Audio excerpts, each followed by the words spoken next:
Juzi Kitima yule katibu mkuu wa teki Kitima alifanya press na waandishi wa habari muda mchache baada ya jaji mstaafu Othman Chande ambaye ni mwenyekiti wa kamati ya uchunguzi wa kilichotokea tarehe Oktoba 29 alikuwa ameitisha press conference na waandishi wa habari kwa lengo la kutoa uelekeo wa kamati namna gani itafanya kazi.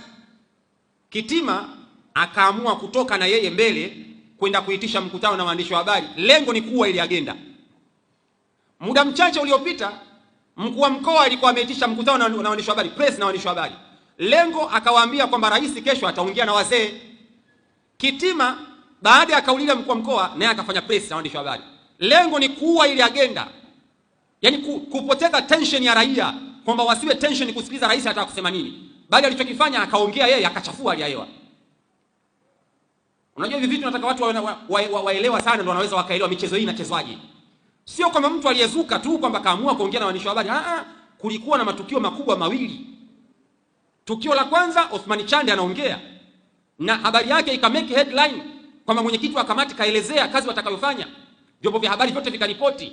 Ukiingia kwenye mtandao au kwenye TV, habari ikawa ndio ile. Muda mchache baadaye mkuu wa mkoa anatangaza rais ataongea na wazee kesho. Kitima akaona sasa mbona upepo unabadilika, akaamua kufanya press na waandishi wa habari. Lengo ni kuua zile agenda mbili. Kwa hiyo akaingia akachafua.